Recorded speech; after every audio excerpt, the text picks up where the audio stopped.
Olá, boa tarde. Sejam bem-vindos a mais uma edição de Mercado e Companhia. Vamos aos destaques de hoje. Uma semana depois do governo federal publicar a portaria que regulamenta o funcionamento dos frigoríficos no Brasil durante a pandemia, embates jurídicos ainda levam insegurança ao setor. Em Passo Fundo, no Rio Grande do Sul, uma unidade de abate de frangos da JBS foi interditada ontem à tarde por tempo indeterminado, ou seja, foi paralisada, melhor dizendo. A suspensão das atividades ocorreu por decisão do Tribunal Regional do Trabalho. Com a medida, 300 mil aves vão deixar de ser abatidas por dia nesta unidade. A mesma planta já tinha sido alvo de suspensão nas atividades em março. Com a paralisação de plantas por decisão judicial, cresce a preocupação de como isso pode repercutir no mercado internacional. Empresas exportadoras de alimentos, principalmente da cadeia de carnes, relataram que a China está pedindo aos frigoríficos brasileiros que assinem uma carta se responsabilizando integralmente pela carga, caso ela esteja contaminada pelo novo coronavírus. Vamos já esclarecer estes pontos de embates jurídicos e questões sanitárias e mercado internacional com o diretor executivo da ABPA, Ricardo Santin. Seja muito bem-vindo, Santin. Boa tarde. Boa tarde, Kellen. Boa tarde a todos os nossos telespectadores do Mercado e Companhia, do nosso querido canal Rural. É um prazer estar com vocês aqui. Muito obrigada pela presença. Eu acabo de confirmar com o secretário de Defesa Agropecuária do Ministério da Agricultura que hoje são 6 plantas, 6 CIFs paralisados no Brasil, 2 de abates de bovino e 4 de aves. Segundo o secretário Santin, essa é uma atualização que foi feita hoje. Como isso representa para a nossa audiência o tamanho dessas questões jurídicas e o impacto delas nesse tão importante mercado de carnes? Bem, primeiro ponto a gente esclarecer é que quando falamos em frigoríficos de aves, suínos e boi, nós temos mais de 400 plantas no Brasil. Sem falar em pequenos frigoríficos que têm relevância, de frigoríficos federais, 400. Então, 6 são um número que é quase 1,2%, 1,5% do que tem no todo. Ou seja, o número é muito pequeno e pouco representativo.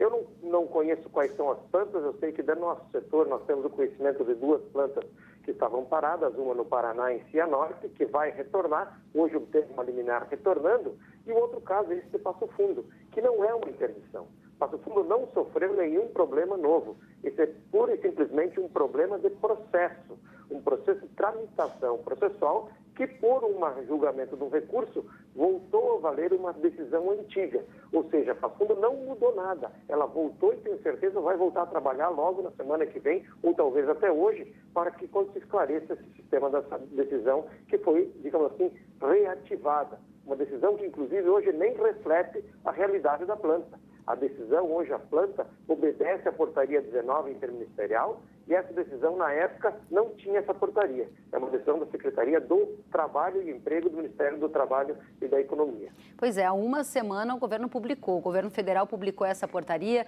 e já dizia que era uma espécie de instrumento para deixar uma régua clara sobre quais regras devem ser obedecidas em tempos de pandemia nas unidades frigoríficas. Mas a gente ainda observa esses embates jurídicos. Como que isso repercute no mercado internacional? Você me dizia que vê com preocupação qualquer tipo de ruído na informação que chega lá fora, não é? Porque chega lá fora a notícia que teve plantas interditadas. Passo Fundo foi fechado de novo. Mas não foi fechado de novo. Passo Fundo tinha uma decisão, a Secretaria Especial do Trabalho, antes da publicação da portaria, entendeu por precaução que deveria parar por 14 dias. A empresa recorreu, ganhou a liminar e a liminar deixou ela voltar a trabalhar. Veio uma interdição municipal, depois se passou e a planta está hoje trabalhando, cuidando dos trabalhadores. Lá na região de Passo Fundo tem 3.000 e tantos casos, na cidade 1.500 e a planta tinha 200 casos, mas 171 já voltaram a trabalhar, inclusive, já estão na planta trabalhando. O que a gente vê é que isso dá uma insegurança. Agora, chega lá fora uma notícia assim, parou a planta de novo, por quê?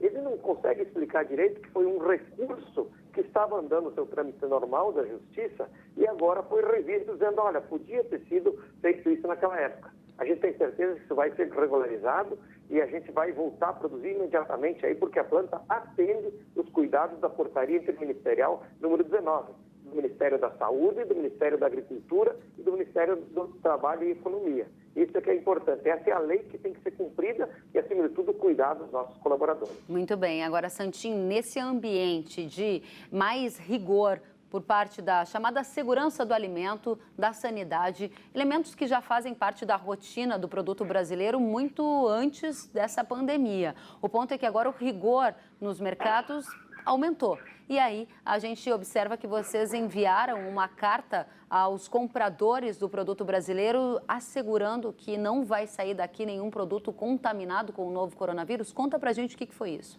Bom, as empresas foram instadas pelos importadores a assinar uma carta que cumprem com os requisitos da Organização Mundial de Saúde, da FAO, OCDE, e das regras chinesas e brasileiras de prevenção de cuidado com os alimentos. E é isso que nós assinamos. Nós dissemos para eles que nós cumprimos as regras, fazemos tudo, porque não há risco, Kellen, de a carne transmitir a Covid. Isso já toda a ciência no mundo inteiro já disse. Não tem como o produto transmitir a doença. Ela se transmite de humano para humano. Então não há nada de risco. Então, as empresas assinaram uma carta que nada mais diz daquilo que a gente já faz. Nós estamos cumprindo a portaria número 19, nós estamos cuidando dos nossos trabalhadores e a prova é que tem frigorífico hoje no Brasil que não teve nenhum caso até hoje. Tem a grande maioria desses 400 frigoríficos, não tem interdição, teve casos, está cuidando, afasta, volta e a gente está cuidando do produto. Porque também não tem que confundir a Covid com a produção. Os nossos produtos são seguros para comer e não tem nenhum perigo, nem para nós e nem para os chineses ou para os demais compradores do Brasil. Muito bem, são 3 temas altamente importantes que estão em discussão nesse nosso bate-papo. Primeiro, a judicialização deste tema, que aumenta a insegurança jurídica e que causa uma preocupação, dado o potencial de gerar ruído no mercado internacional e que seja até entendido como problema sanitário. O que você deixou muito claro para a gente é a segurança no alimento brasileiro, os cuidados com a sanidade e estamos fazendo esforços para comunicar isso ao mercado internacional via carta que foi enviado aos nossos compradores. De qualquer forma, ainda fica uma preocupação de qualquer tipo de suspensão temporária por parte da China e qual o efeito potencial no mercado brasileiro, que depende muito do apetite chinês, não é? Sem dúvida, a gente tem muita atenção para aquele mercado, mas o chinês não tem dado sinais de que quer suspender as plantas. O chinês pediu para o nosso governo, a ministra Tereza Cristina, o secretário Zé Guilherme, o diretor Ana Viana estão cuidando muito bem desse tema, mostrando para a China que nós evitamos que as pessoas entrem na planta com doença. Nós estamos cuidando dos produtos e a China sabe bem que o produto não pode transmitir doença. Foram feitos mais de 45 mil testes em produtos variados na China e todos eles foram negativos. Além disso, nós estamos conversando com o Conselho Mundial de Agricultura e o Conselho Mundial da Carne para que ambos façam uma manifestação ao governo chinês em defesa da indústria do mundo. Porque essa não é uma preocupação só do Brasil, ela é dos Estados Unidos, é da Europa, é de todos os países exportadores e importadores. E a gente, então, está trabalhando nesse sentido para mostrar, acima de tudo, que as pessoas podem comer tranquilamente. Em tempos de pandemia, a gente só não pode ficar com dúvida de não ter comida e não ter alimento na mesa. Nós temos feito um grande esforço, o setor e o governo brasileiro têm dado sustentação para isso, para a gente manter a comida na mesa do brasileiro e não ter que ficar procurando comida na hora de uma pandemia. Muito bem, esclarecido. Santinho, obrigada pela oportunidade de trazer esse esclarecimento à nossa audiência. Desejo a você um bom trabalho e volte sempre. Para você também, desejo que Deus proteja você, sua família e todos os nossos telespectadores, porque essa pandemia vai passar, temos que enfrentar com muita coragem, mas o setor vai sair mais forte ainda depois dela, mostrando a importância para o Brasil da nossa produção, do nosso produtor e da nossa indústria do agronegócio. Um grande abraço, bom final de semana. Para você também, se cuide, um abraço. E a gente segue em frente. Nosso assunto também é pecuária. Agora, se o ritmo atual de embarque for mantido, as exportações de carne bovina brasileira podem bater recorde para o mês de junho. A projeção é de volume próximo a 160 mil toneladas. Nos primeiros 14 dias úteis de junho, as exportações de carne bovina do Brasil totalizaram 107.200 toneladas, uma média diária de 7.600 toneladas. Caso esse ritmo se mantenha nos últimos 7 dias úteis do mês, a projeção é de um total de 160.800 toneladas exportadas de carne bovina em junho. Se confirmado o volume, será um recorde histórico para o mês de junho. Resultado próximo ao recorde da série histórica registrado em outubro do ano passado, de 171 mil toneladas. A Agrifato Consultoria destaca a demanda chinesa por proteína e a valorização do dólar como fatores que explicam o potencial recorde para junho. A expansão da soja no Cerrado, por meio de abertura de novas áreas, diminuiu e atingiu a menor taxa em 18 anos. É o que indica um estudo elaborado pela AgroSatélite, feito a pedido da Associação Brasileira das Indústrias de Óleos Vegetais, a ABIOV. Os dados apontam que os 215 mil hectares anuais registrados entre 2001 e 2006 foram reduzidos para 73 mil hectares ao ano, de 2014 a 2018. O Cerrado é o segundo maior bioma do Brasil e tem 52,5% da área coberta por vegetação nativa.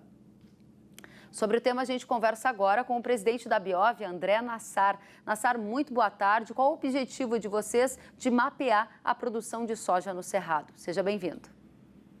Boa tarde, Kellen. Obrigado. O nosso objetivo é que nós somos grandes exportadores de soja, né? Hoje o Brasil é o maior exportador de soja do mundo. E o mundo hoje, ele quer informação, ele quer saber como a produção, como os produtos têm sido produzidos, alimentos principalmente. Então, o objetivo da ABIOV é gerar essa informação para justamente ocupar um espaço, porque se a gente não gera informação, outros vão gerar uma informação que leva a uma análise negativa, uma análise irreal da situação brasileira. Então, a gente entende que, como o nosso negócio é exportar, nós temos que gerar a informação para explicar para os nossos clientes e importadores o que está ocorrendo de verdade aqui no Brasil. Você aponta nesse estudo que é a menor abertura diária destinada à produção de soja em 18 anos. O estudo indica qual foi a motivação para levar a esse dado? Então, o que está acontecendo, né? A gente quis deixar claro um processo que já vem ocorrendo. Se a gente pegar aquele dado mais antigo que você mencionou, os 200 e poucos mil hectares lá atrás, aquilo representava 30% da expansão.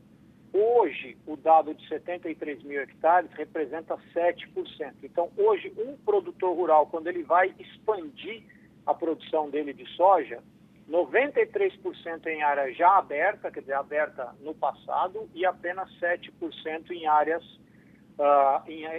de conversão, quer dizer, convertendo o cerrado. Isso, para nós, tem um valor muito grande. Por quê? Porque há uma discussão enorme dizendo que o Brasil é campeão de desmatamento e nós temos que mostrar na soja que isso não é verdade. Claro que o processo de tomada de decisão do produtor está mudando, né? Devido aos riscos de você abrir área, toda a parte documental para seguir toda a norma, você precisa de autorização de supressão, tudo isso está levando o produtor a buscar saídas que deem retorno mais rápido, que é principalmente expandindo em áreas já abertas. Agora, essa supressão que você menciona, ela tem uma regulamentação via lei, né? A gente tem, à medida que órgãos ambientais autorizarem, essa supressão pode ser feita. E isso poderia acontecer também no bioma cerrado. O que aconteceria como uma consequência é que a ABIOV ou as empresas associadas não têm interesse de comprar soja que seja fruto de novas aberturas de área? Não, no Cerrado a gente não tem essa política, né? Tem a moratória da soja, é uma política restrita ao bioma Amazônia, a produção de soja no bioma Amazônia, mas no bioma Cerrado, onde tem 50% da soja do Brasil, que são 18 milhões de hectares, a ABIOV não tem nenhuma política de não comprar. O que a gente faz, daí a razão do estudo, é informar o nosso cliente quanto da produção está associada à abertura de área e quanto da produção está associada à expansão em área já aberta. E como o crescimento da soja está se dando principalmente em áreas já abertas, nós temos que usar essa informação a favor do Brasil, a favor do produtor e a favor do nosso negócio de exportação. Por isso que a gente gera essa informação. Claro que o nosso cliente lá fora vai dizer, mas e esse 7%? Aí a gente discute os 7%, aí tem outras soluções. Mas a solução não será, em hipótese alguma, uma política de não comprar do produtor. Mas a informação a gente vai gerar, a gente vai informar o nosso cliente quanto que tem de área desmatada e quanto que é expansão em área aberta. Hoje, se o produtor quiser abrir uma área, dentro da legalidade, sempre deixando isso muito claro, fazer a supressão de uma área, seguindo as regras, as leis do Brasil, ele encontra nas tradings internacionais um potencial comprador ou a gente já observa que a lógica de mercado mudou e que o cliente está optando por um outro tipo de produto? Não, no Cerrado a gente não faz restrição, quer dizer, o produtor que abriu legalmente, ou seja, ele está dentro do Código Florestal em termos de reserva legal, que no Cerrado pode ser 35% ou 20%, né? E ele abriu com as devidas autorizações de supressão, evidentemente as empresas da Abiov continuam comprando, defendem a soja desse produtor, porque foi feito com abertura legal. O que existe é que tem alguns mercados, principalmente os europeus, que têm nos pedido para exportar soja, mesmo vindo do Cerrado, de área não desmatada. Nós vamos atender isso, mas jamais deixando de comprar do produtor. Originaremos soja em área não desmatada e essa soja será enviada para a Europa. Mas a grande maioria dos mercados fora do Brasil só está preocupado na garantia de que há legalidade e que a gente conhece e que a gente tem a chamada rastreabilidade da origem. Essas duas coisas a gente já conhece, a gente já faz como trade. Qual é o próximo passo nas questões de conduta ambiental, sustentabilidade e produção, para que o nosso produtor fique atento a uma tendência? Porque muitas vezes o que passa a ser cobrado pelo produto que se faz aqui no Brasil supera a própria lei, entra numa tendência de mercado daquilo que o cliente mesmo está pedindo. O que a Abiov enxerga como uma tendência e que não há um caminho de retorno nesse aspecto? A questão de exportar soja sem desmatamento é uma tendência, né? O que a gente não pode, em hipótese alguma, como país, é acelerar esse processo. A gente tem que explicar que o desmatamento no Brasil ele é permitido por lei e, mais do que isso, mostrar que isso a gente não conseguiu fazer, tá, Kelly? Isso é muito importante, mostrar que cada tonelada de soja, vamos dizer assim, cada hectare de soja que sai do Brasil, ele sai com 20%, 35%, 50% ou 80% de reserva legal. A gente precisa agora, da mesma forma que há uma percepção lá fora de que a nossa existe soja em área desmatada, apesar de ser uma minoria, conforme a gente mostrou nesse estudo, a gente precisa agora mostrar lá fora que quase 100% da soja que a gente exporta, ela carrega junto um monte de serviços ecossistêmicos e carbono que estão contidos dentro da reserva legal do produtor, que de fato é algo que só existe no Brasil, não existe em outros países. Então a gente tem que virar esse jogo nessa direção. Tá certo. André, a gente teria muito mais para conversar, inclusive sobre essa supressão que é feita dentro da lei, como transformar isso em um valor para o mercado e todos esses detalhes. Eu já te convido para voltar outras vezes para esse bate-papo. Por hoje eu te agradeço e desejo uma ótima sexta-feira. Obrigado, boa tarde. Para você também. Sentiu falta de algum conteúdo? Acesse canalrural.com.br.